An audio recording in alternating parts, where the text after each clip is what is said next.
tuning in to the online broadcast network, AFTERBUZZ TV. Over 20 million weekly downloads in over 150 countries, and your number one source for after-show entertainment.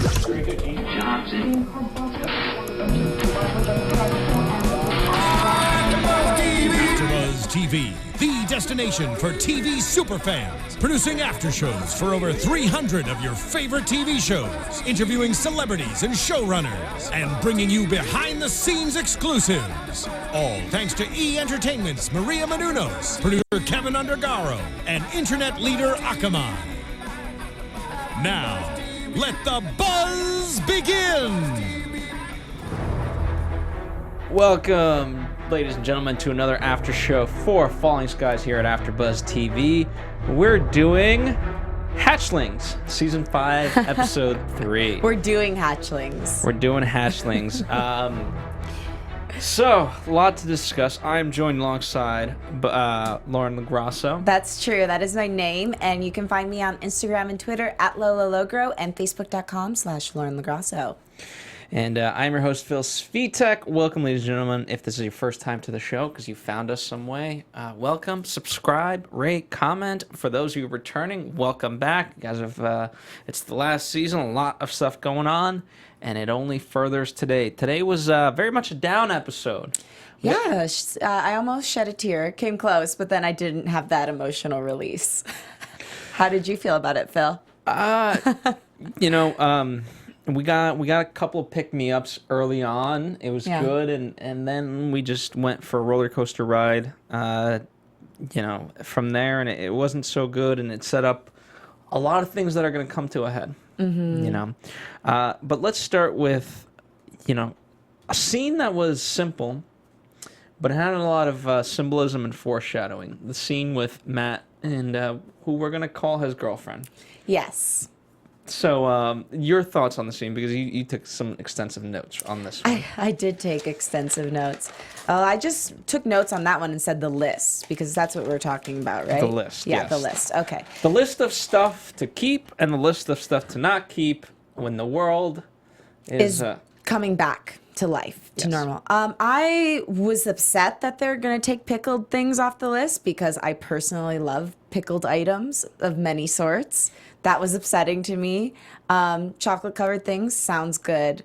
But symbolically, the part where they mentioned death was very sad. Not really symbolically, just like it's what it is.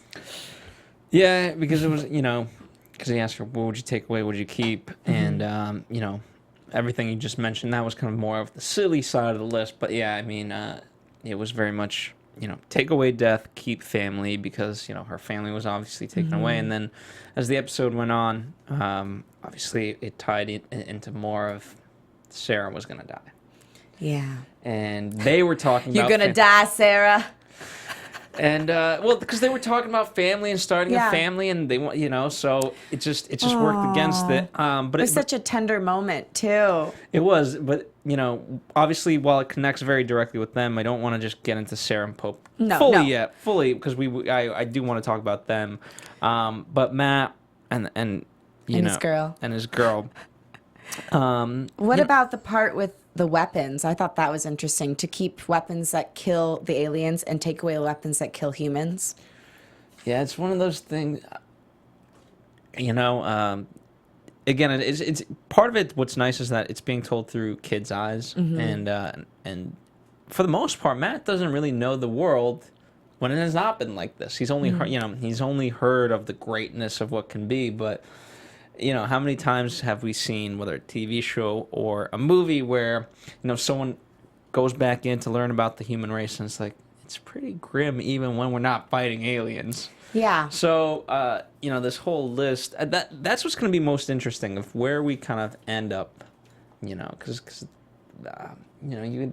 you could reset humanity. The whole point of any of these sci-fi things is like, okay, where does humanity ultimately stand? Are they good? Are they evil? Yes. Right now they're kind of coming together, but now they're also coming apart on their own. Anthony, we'll talk about a lot more of that. We'll talk about Pope and how that's going to affect it, but everyone kind of has to agree, and the problem is that everyone's experiences, even just in this war, is going to be viewed upon so differently.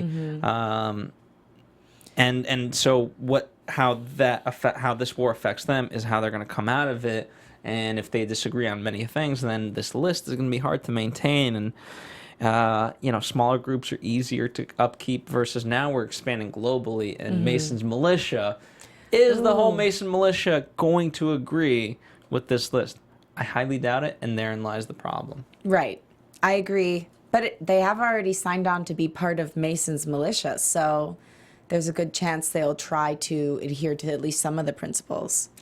Yeah, but the Mason militia, it has one criteria: kill off the aliens, right? Whereas this list, again, you disagree with the pickles, as stupid as it may be. I wouldn't kill someone over it, Okay, though. I but- just would be like, come on, guys. Can we all agree that a good bread and butter pickle is appropriate from time to time? And Can we agree, Phil? Fine. But the point of that, okay, so we can overlook that, but then it's like, okay, well, what are the other things that we have to overlook? I mean, what if you had to tell Pope and Sarah, like, okay, in order to rebuild, you can only have one kid right now. And they're like, no, we want two. Well, we don't have enough supplies for two. But you can still have one, so that's pretty great. Yeah, but they wanted multiple. We're both only children. We turned out all right. Yeah, this is true. But what I'm saying is, how do you define that when people don't, once you get into the more meaningful stuff, Right. Therein lies the problem with the world is that, people have issues and disagreements, and you can't just have one kid write one list and then that's it. Yeah. It's not the Ten Commandments here. I mean, even the Ten Commandments get broken all the time, Maybe they can just have some sort of life confessional like the Catholics do within this new world. I was going to say something, though. I had a really good idea. Oh, okay. So shows like this always make me think about what are our real issues that we are looking over by killing each other? What are the overarching issues that could help humanity that we are not addressing because we're too busy shooting each other up? And obviously when aliens come into play, we all band together as a human race. Well, by we, I mean the people of the show. But it's very interesting to think about, isn't it? Yeah. And I thought that was a very powerful scene. I'm surprised that Anne didn't step in because she's overhearing this. And especially the death in the family part. I mean... That made her sad. Sometimes I feel like she doesn't do enough. Well, do you think part of it was like, it's one of those things, why step on them? Let them have their moment. And ultimately, part of growing up is you need to let them have these experiences. And, so far, Matt has been... He's grown up in a good way. He's got a good head on his shoulders. So why crush his spirit? Why crush his spirit or put your foot out to try to, change him? I know. I don't mean in this particular instance. I think it was good for her just to kind of eavesdrop and feel it out. But I just sometimes feel like she's a little too passive. I'd like her to use her voice a little bit more. She's too much of a peacemaker for me. Okay. Well, she could have done more with Anthony. We know that much, and we'll talk about that. All right, speaking of babies, let's talk about let's talk about Sarah and Pope. Okay. We get the bomb for Sarah that Pope had kids. Operative word Pope. Pope had kids. Had is the operative word. So they've passed or been lost in some way. Yes. That was a big, powerful moment. It was shocking. Obviously, it was a revelation for their relationship to reveal this information. You felt for Pope? Do you think, just kind of, do you think he should have told her earlier? When would he have found the time while they were shooting skitters anyway? Like, hey, just FYI, I feel like you should know this about me. Things like that are sometimes so awkward to bring up, There's certain information where you just hope it comes out organically, and it's probably very deeply painful information for him, so... He is kind of a pent-up person in a lot of ways. To reveal that must not have been easy, so it's kind of nice for him that it came out in an organic way. Yeah. So that's my opinion of that. What did you think? I thought that if it was as good a time as any to have brought it up. It kind of happened naturally in that way, and so obviously it was. It happened organically for the show. Obviously, they forced it into it because now they had to cram all this information in to I make didn't it even more think about that till impactful. you just said it. Well, it's like if we're gonna reveal anything about these people, let's Yeah. reveal it all and kind of, and make it the most impactful so that when she does pass away, it's like, oh, You really feel for them. yeah. And she reveals that she tried to adopt a child as well, so it had been a desire for her to have a baby. Yeah. So as it developed, I don't know, it seemed kind of more doomed from the get-go because, originally it wasn't supposed to be just Pope and Sarah. It was supposed to be, they were supposed to have Maggie was supposed to be there. Hal was supposed to be there. We were supposed to have other people. And as Pope says, I don't need the Mason babysitters this time around. Just let us go. And she gets caught in the fog. And it didn't go. It went south from there. Yeah, we didn't have any fire. Well, also, before this, we should talk about the fact that they had the conversation. So, again, pulling on our heartstrings, jamming it into the episode, but making it happen organically for them in the episode. They had the conversation about if they get out of this, they're going to want to have kids. So that was another deeply emotional moment that led up to that getting trapped in the fog stuff. Yeah. The fog glue. And I feel like... I always have a thing like, people only say goodbye when they know they're never going to see each other again. So in this instant, they told each other that they love each other. Without saying the simple 4-letter word. Come on, folks. You tell them what you said. It was so funny. I just think it didn't apply to them. But I think in general, if for those of you watching and or listening, just say what it is that you want. Because, sometimes you're not on the same page. Because imagine if... He was like, when this is all over, I think you make a great real estate agent. Yeah. And it just would have been awkward. And she thought that they were saying, I love you. Yeah. It would have been real bad. You got to just say it. Yeah. You got to just say it. That's the lesson. Right. But clearly they do love each other, obviously. That's what they were saying. But I wish they would have just said it. I still felt unsatisfied. It's like when you think you're going to sneeze, but you don't sneeze. You need to sneeze. You need to get that sneeze out. Look at the light. Let it out. It's true. Fair enough. Well, I think this is a little bit more meaningful than a sneeze. Yeah, well, I mean, maybe it's a bigger moment, but it does still feel very bad when you hold a sneeze in. Yes. And it would have been nice for them to really say it and punctuate it. And maybe ultimately by them not actually saying it, it affected us as an audience more. That's true, because we felt all the tension and, but they'll get to say it again when he returns to her. But then... They never actually said they love each other. They didn't. They just knew that they did, but Yeah. they never said anything. The deep knowing. And I actually have heard some people say, well, I don't need to say it because I know it. So maybe that is true for some people. Maybe that is more meaningful for them. You should say it. I agree. You should say it. I agree. Just saying. To each his/her own. Nope. Just say it. Okay. Just say it. This is a non-negotiable for this young man. No, because, now if you look back on it, he never actually said, I love you to Sarah. Yeah, that's going to And- be a regret for him.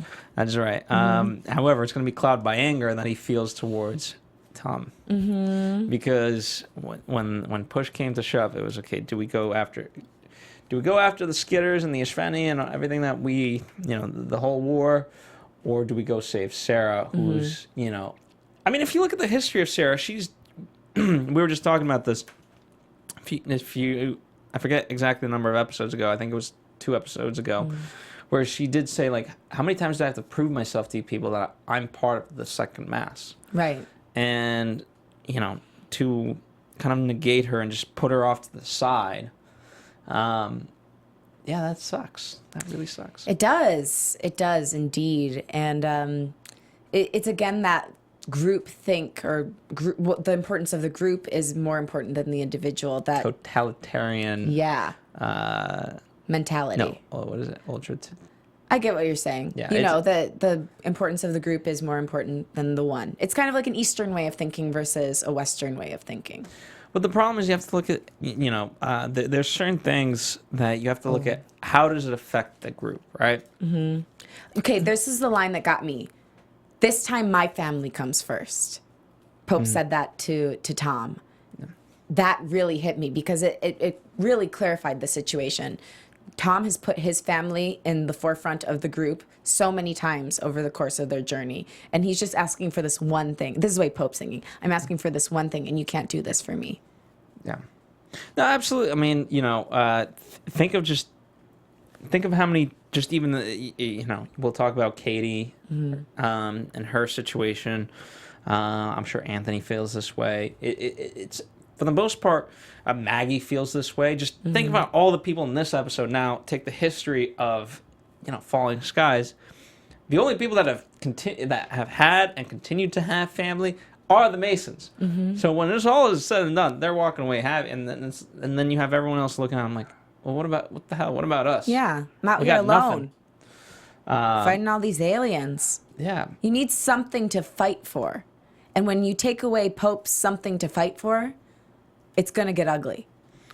Yeah, because now, I mean, he's never been one to sort of go with the flow. He's very much disagreed with Mason most of the time, and he's stuck around, and it has been problematic in the past, and now it's like sometimes you gotta know the importance of just these specific things. Yeah, and what I found, Tom asks Colonel Weaver of, what would you have done? Would you have gone? He said no, but I'll let you read I the wrote line. down this quote. Tom listens to Colonel. Do you think we should have gone after her? Colonel says, no. I just remember a time when you would have. Yeah.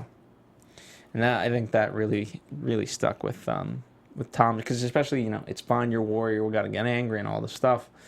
Well, Pope is angry, just not at the right people.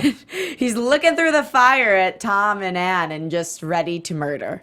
Which I thought, I don't know if Tom sees that Pope is right there. But again, if you know the situation, maybe you're blinded by your own love and you just want to embrace your love, Anne. But don't do that, especially in front of these people. Like, go in the confines of wherever. There's plenty of places to go. And do that, especially when you do it in front of Pope. Like, it's so aggressive. It's a slap in the face. It's so aggressive. And he's sitting over there. At this point, as far as we know, he hasn't even acknowledged the fact that Sarah's gone or apologized or said anything to him about it. So the fact that he's basically snuggling with his wifey across the fire from the man that just lost the love of his life is not good news. Yeah. That's bad for the group, my friend. And just in general, not even just for Pope. Yeah, you don't want to showcase like, hey, when things, it'd be like if the group was going hungry and you were eating your bowl of checkers and just being like, yeah, it really sucks. I know, I totally understand how you feel. Hey, trust me, we're going to get through this together. Yeah. And At the buffet. Yeah, and it sends a bad message. It's disrespectful, really, is what it comes down to. I think he's not seeing it. I did think that there was a good thing that happened at the end, though, when the colonel said, we need to rest before we go anywhere else, and Tom agreed. Because at least it showed he wasn't completely committed to the go, go, go, go, go, as he has been in the past 2 episodes. Yeah. Oops, sorry, microphone. I think we'll definitely predict where Pope's going to go with this. All right, let's talk about Tom specifically. We kind of get an answer as to who these visions are from, and it's the Dornia. That's right. Who have said to have been extinct for quite a bit. Yes. They were enslaved by Dashveni to become skitters, and so they morphed them into skitters, right? Yes, and so it makes sense as to now they're trying to break free. Beyond that, we don't get much, but maybe they're like the Deus Ex Machina that comes in at the end along with the Volm and just save everything. Yeah. I mean, I wanted to save this for predictions, but I think it's better to say it now. I think that at the end of the little mind thing that Ben and Maggie had together, and they said, I saw something else, I think that they saw one of those guys. Okay. And how does that help us?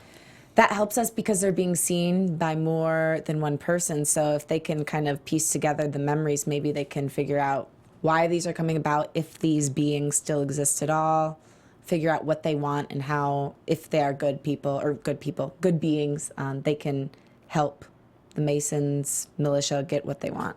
Okay. Fair enough. Yeah, I think Tom's progressing in an interesting way this season.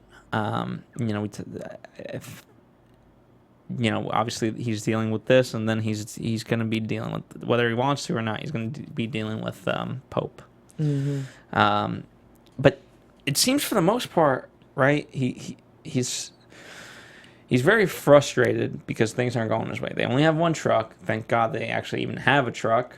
That was a problem last time around, and even his own family's not really listening to it, right? He said, he thought he sent out Hal to get Maggie, so that way, he would prevent her from going to get Caitlin. But Hal just goes with Maggie instead. Obviously, it leads to a much better thing because they come back with our informant. However, yeah, it's just people aren't listening to him. No. I think it's this trend is only going to continue. I think so as well. He's got to show a little bit more emotion. And he's not in tune with everyone. He's in tune with himself. So, but he is a natural on camera, and the Mason militia. He's a natural on camera. Well, that's what Ian said. Yeah. So. Good face. So let's kind of talk about the mission, right? So, 52% of the Svitek is down. Thanks to the Mason militia.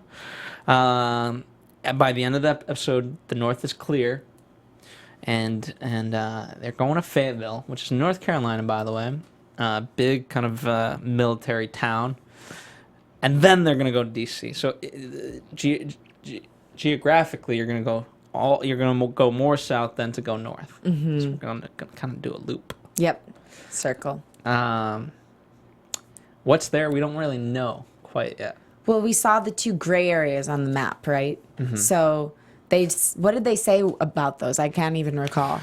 They're just bad areas where there's lots of skitter activity, or? Yeah, I mean, the whole point was that, the notion became that even though things are going well, basically the skitters are stalling all the humans from actually, being able to communicate in a more meaningful way, being able to get to each other. And the reason why they're stalling for that is so that way they can regain another power grid and get back up and running. And as Anne says, the only weapons they have is biological. And so what are they doing? They're just reproducing the crap out of all these people. The skitters, but not these actually. Before we go any further, I do want to talk about one of our sponsors of this show. I want to thank them. It's what helps keep these shows free for you guys. So the more love and support you guys show to our sponsors, we can continue to be free. And that sponsor is Mazda. And Jonathan, there's a read I'm supposed to read because the message, I don't want to screw this up. We got to do the read, my friends. Right. I'll do it from memory, people. It's right. Mazda. Mazda's great. And they do have a question for you. This question is very specific, so I don't want to mess it up. But does driving matter to you, Lauren? Yes, or you people at home? It does. I mean, we're in LA. Got to drive. Right. I'm sure it matters, and we know it matters to Tom Mason and the rest of the Falling Skies crew. They've got crew. that car. They could use a Mazda, frankly. They could. Maybe a couple. There's a lot of road to cover between where the second mass is now in Fayetteville and then to D.C. There's a lot of road. Now, for you, there's over 4,000 miles in the U.S. alone. So, if driving matters to you, do take the long way, the short way, the wrong way. Do you take that left turn or do you take that right onto Albuquerque? Do you wake up early on a Sunday morning to take a drive before all the Sunday traffic? You know what? If driving matters to you, just go out there and drive. Mazda. All right. Because driving matters. That was very impressive. I think that was almost dead on. No, not quite.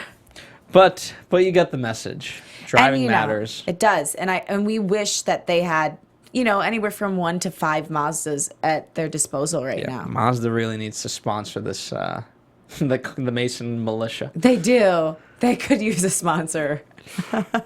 So, Tom, you know what?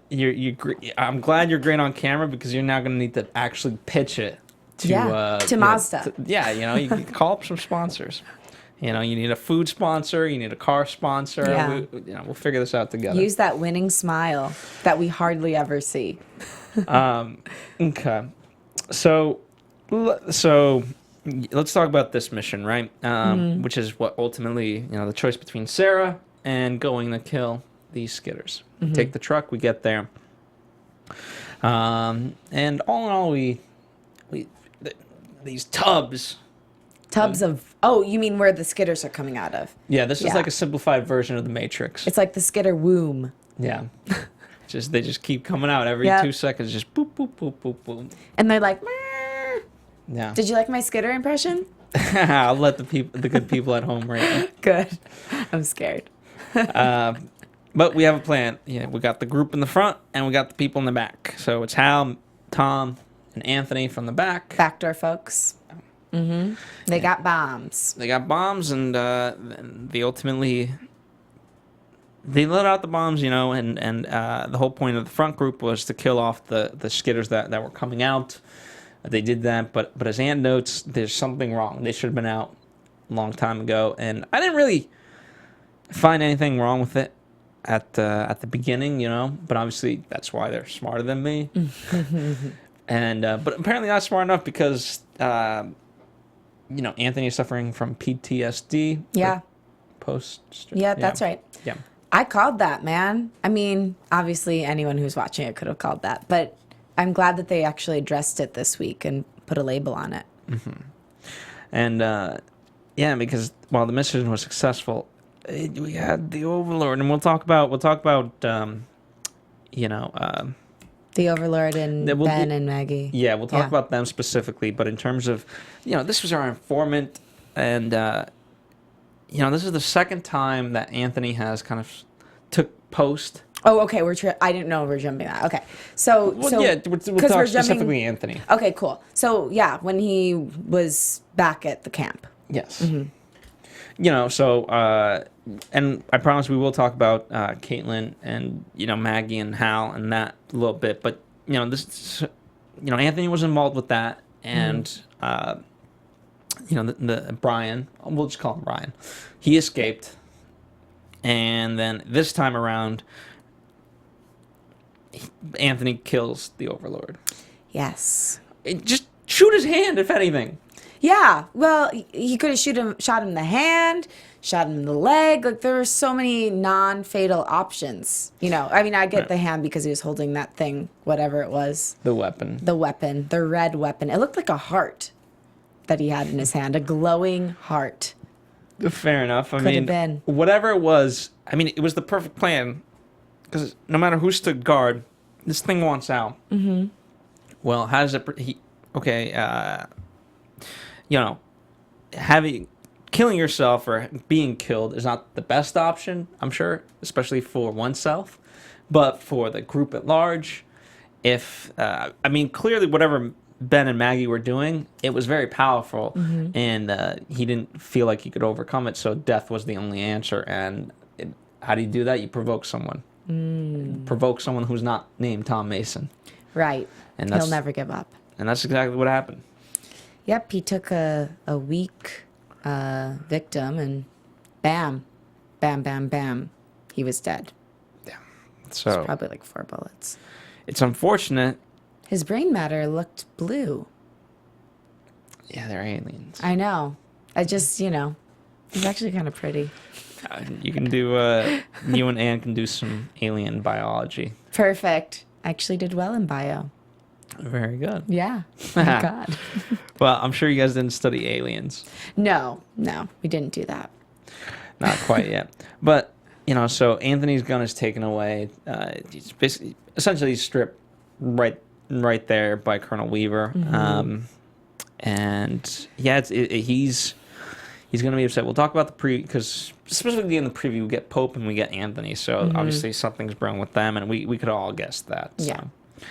Yeah. Let's talk about Maggie as she first pertains to Caitlin. Okay. Because Caitlyn, we were last episode we were wondering, okay, what's going to happen? Is Maggie and Ben going to tell Caitlyn together? Ben, I don't know if Ben did it or didn't do it. I don't think he did, or maybe he just kind of talked around the issue because she still seemed kind of unsure. I mean, she knew that they couldn't maybe help as much as they had alluded to, but... Well, she certainly goes at Maggie and says, like, you lied to me, didn't you? Like, yeah. There's nothing you can do, and blah, blah.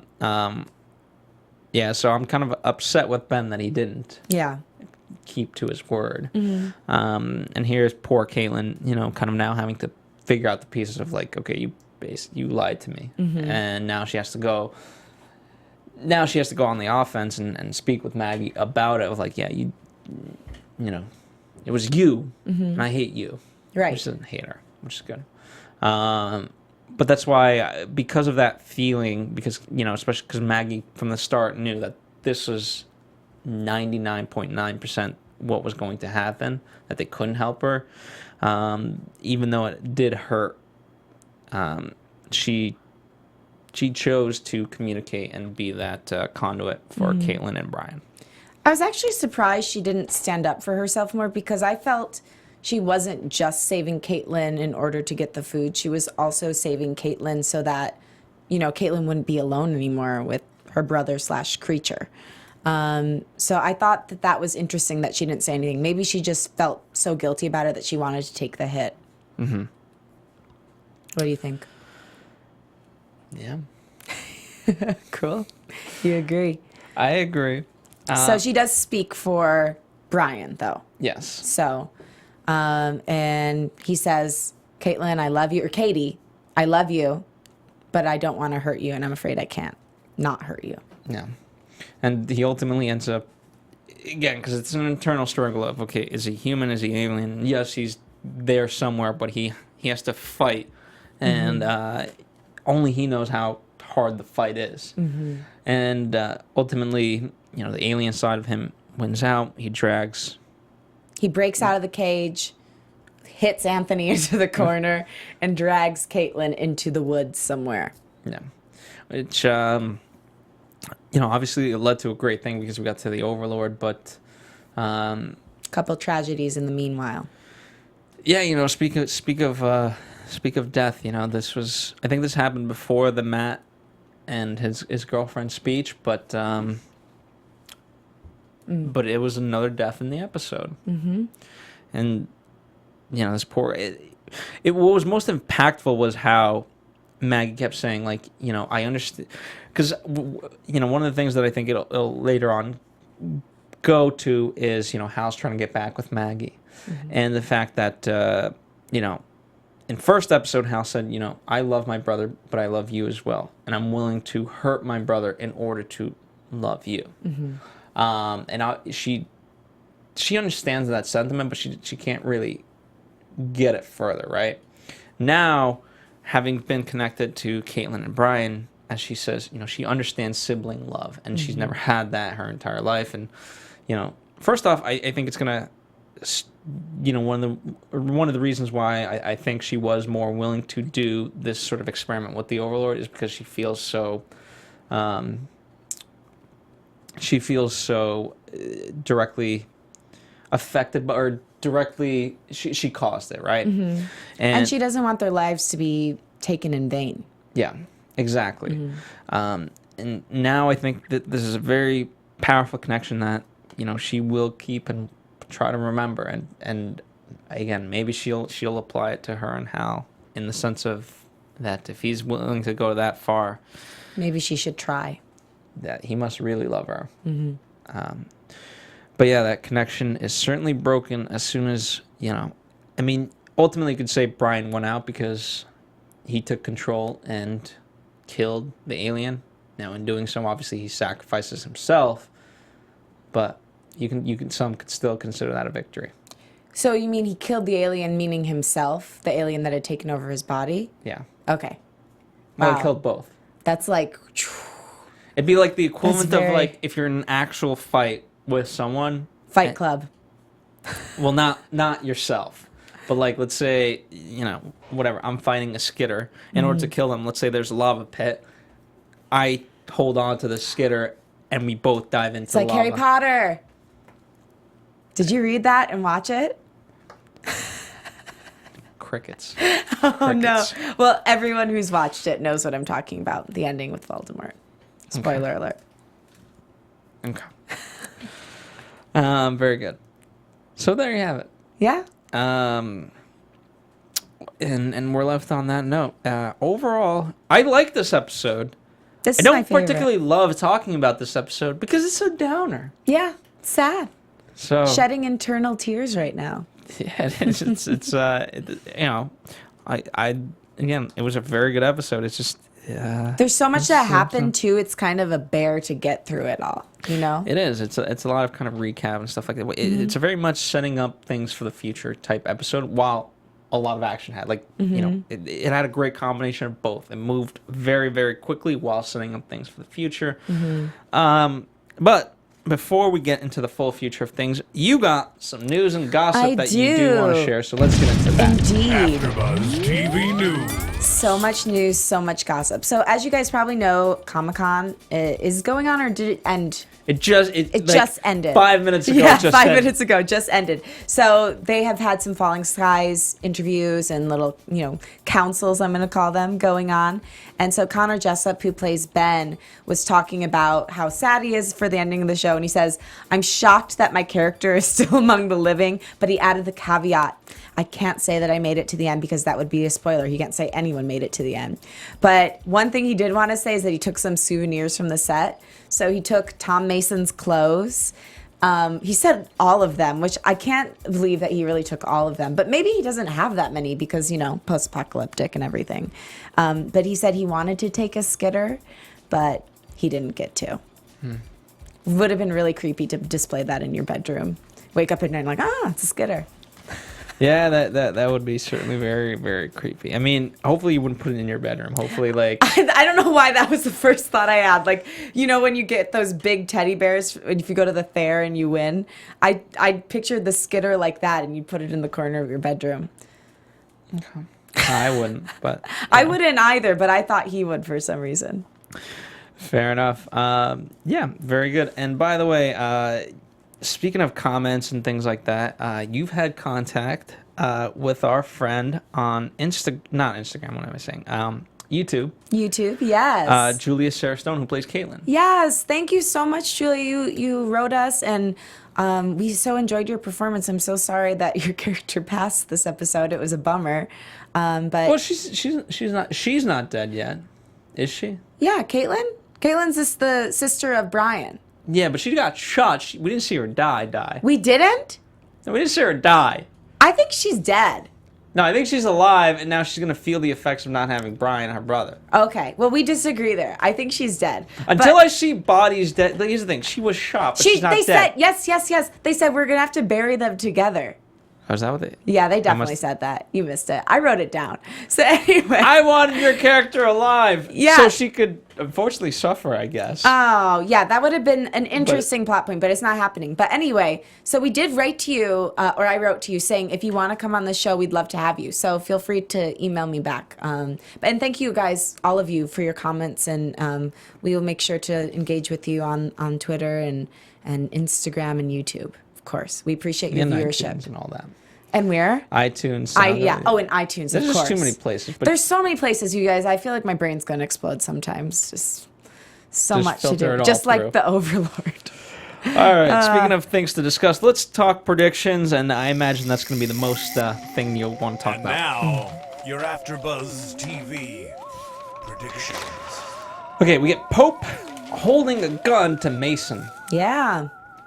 And I feel like it's one of those things where Tom he's like, go ahead, and he takes the gun and puts it in against his temple, and he's like, it's one of those, it's like a tactic that if you get in their face, like, go ahead, shoot me, do you really, and then they don't.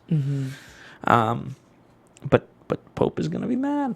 Yeah, I think he's going to be mad. I think him and Anthony are going to team up. Do you think factions and coalitions will start? Yes, I do. I think that will be one of them, certainly. I could see something. I don't know. Maybe not in the near future, but before the season ends, I could see Tom and the Colonel starting different camps, because the Colonel does seem to be more of a only use violence if you need it kind of guy, and Tom is like always use violence, you always need it kind of guy. Well, I think he's changing his tune. That's Yeah. So I don't think as much as Colonel Weaver and Tom disagree. I think they might fight, but I don't think it's going to be a long-term hatred. You know, there's plenty of people to hate Tom before we even have to get to Colonel Weaver. Yeah. So that'll be interesting. Yeah, Anthony, same thing. You know, I'm excited to see where this is going. I'm excited to know when we're finally gonna get to Fayetteville, if we ever. So Fayetteville.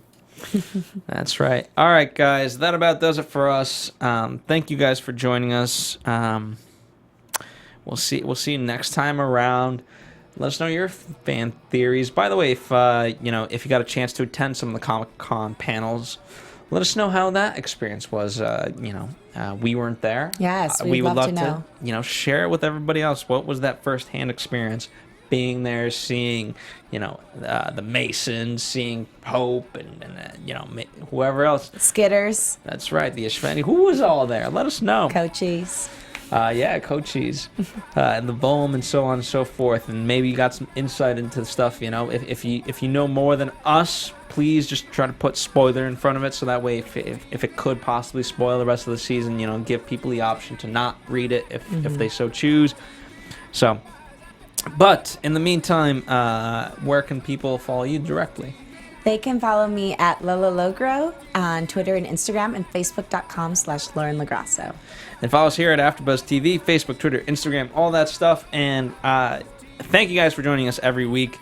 And if you're a newcomer, don't forget to rate and subscribe.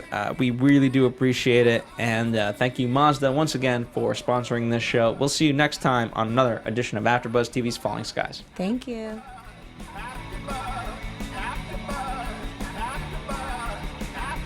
From executive producers Maria Menounos, Kevin Undergaro, Phil Svitek, and the entire AfterBuzz TV staff, we would like to thank you for listening to the AfterBuzz TV network.